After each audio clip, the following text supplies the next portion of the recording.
তো তোমাদের মনে আছে আমি কিছুদিন আগে 3টে বোতল প্রাইম করেছিলাম, তার মধ্যে একটা তো আমি আগেই ড্র করেছি যামিনী রয়ের ওপরে, তার মধ্যে আরও দুটো পড়েছিল, তার মধ্যেই একটাই আমি আজকে সবুজ কালারের রং করেছি।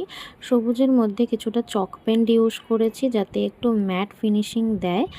আর এই ডিপ কালারটার মধ্যে ভাবলাম একটু হালকা কালারের কিছু করলে ভালো লাগবে, তাই হলুদ রং দিয়ে আমি একটু সূর্যমুখী ফুল আঁকার চেষ্টা করেছি। আমার মনে হলো সবুজের মধ্যে সূর্যমুখী ফুলের এই হলুদের টাচটা থাকলে ভালো লাগবে। তো আমি এর আগে কখনো সূর্যমুখী ফুল আঁকিনি, তাই যতটা পেরেছি নিজের মতো করার চেষ্টা করেছি। তো তোমরা আমাকে জানিও কেমন হয়েছে। আর ভেতরের যে কুঁড়িটা থাকে সেটাও আমি ব্রাউন কালারের মধ্যেই করেছিলাম, তার মধ্যে একটু হালকা হালকা হলুদের টাচ দিয়েছিলাম যাতে কুঁড়িটা একটু ভালো লাগে। আমায় জানিও তো এই কালার কম্বিনেশনটা কেমন হয়েছে, আমার তো বেশ ভালোই লাগছে।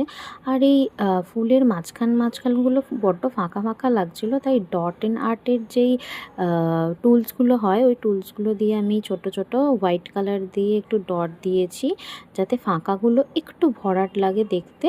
আর এই মুখের যে বোতলের মুখের কাজটাও এরকম গোল গোল শেপ দিয়েছি। বাকিটা থাকছে পরের একটা ভিডিওতে। ভালো লাগলে একটা লাইক করে দিও, পেজটা সাবস্ক্রাইব করে দিও। টাটা।